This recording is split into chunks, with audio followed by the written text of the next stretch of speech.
out here by the bank of this creek that flows through in Grand Blanc, and I love the sound of it. I hope you can hear at least a little bit of it. But I was thinking about coming to the body of water when I was reading this passage from the book of Exodus. We have Moses guiding the Israelites out of slavery in Egypt, and they come to the Red Sea, and they're faced with this quandary.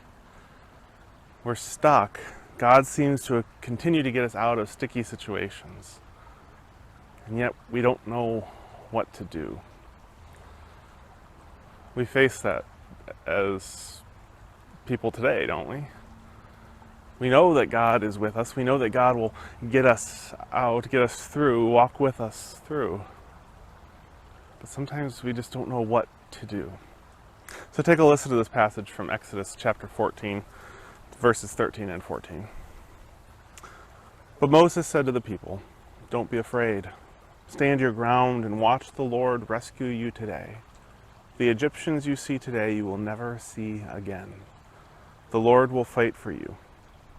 You just keep still."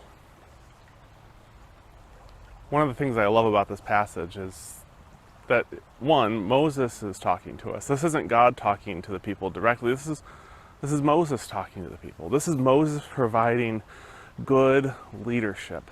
Whether you want to call it leadership or pastoral leadership or guidance, whatever the case may be, it's really good. Moses is prayerfully understanding what God is doing and conveying to the people what they need to do in response. Now, typically when we're in a sticky situation, we feel as though we need to act. We need to do something right away. Obviously, the people are starting to feel this.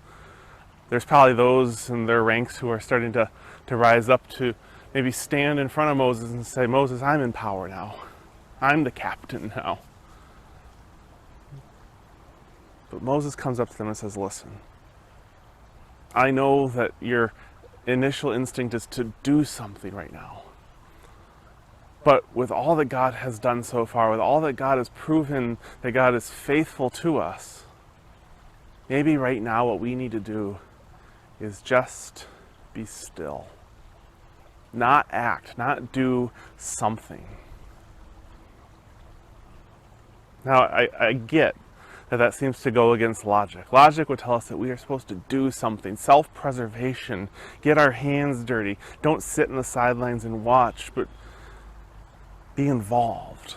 And yes, there are many times in which that is a necessary part of what it means to be a person of faith, a follower of Christ.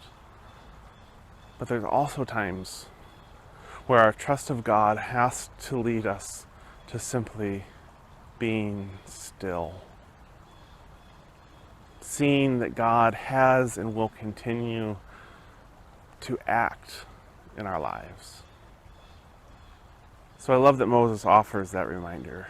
You just stay still. Don't try to figure out what God is going to do before God does it. But just watch.